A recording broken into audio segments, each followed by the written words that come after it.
Hey everyone, I'm here today to do a book review. Sorry if I sound or look weird at all. I have a cold, and the book that I'm going to be reviewing is Shine by Lauren Myracle. This is a contemporary slash mystery book about a girl named Kat who lives in kind of like a redneck North Carolina town. In this book, before the book even starts, her former best friend Patrick, who is openly gay, has been found beaten and tied up to a gas pump, and they stuck the gasoline pump in his mouth, and he is in a coma in the hospital, and they don't know if he's gonna be okay. The police aren't really doing much about it, and they just put it to out of town drunk college kid that it was basically maybe a hate crime or something like that. But Kat thinks that there's more to it. She thinks that some of Patrick's friends, who are called the Redneck Posse, who are hanging out with him that night, might know something, and that they're just keeping quiet for various reasons. Kat is 16, and until 3 years prior to the novel, she and Patrick were best friends. But then something happened to Kat that made her not.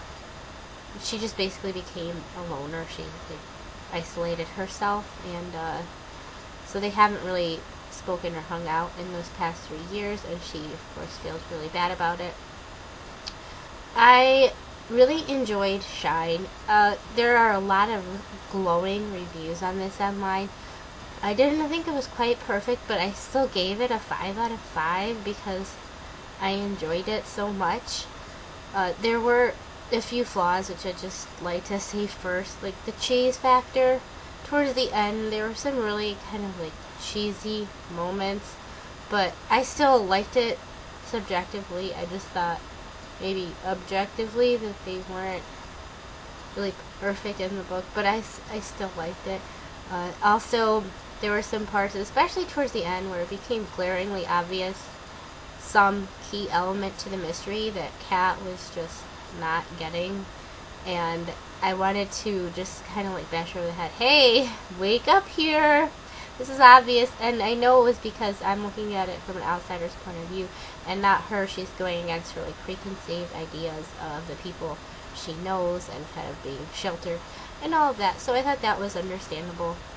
There's also a romance in here, which I thought was quite expendable. I didn't think it was badly done, but really I thought it added nothing except to try to make things even nicer and happier for Kat.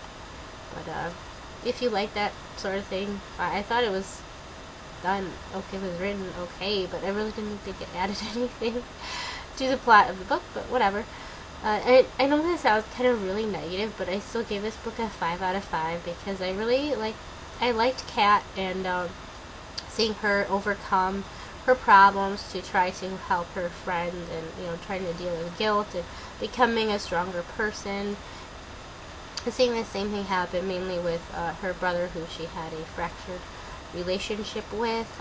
They grow closer, and just, I don't know, I don't read many contemporary books. I'm not a fan, but because this one was a mystery, that's why I picked it up, and I love mystery. So I really enjoyed it, and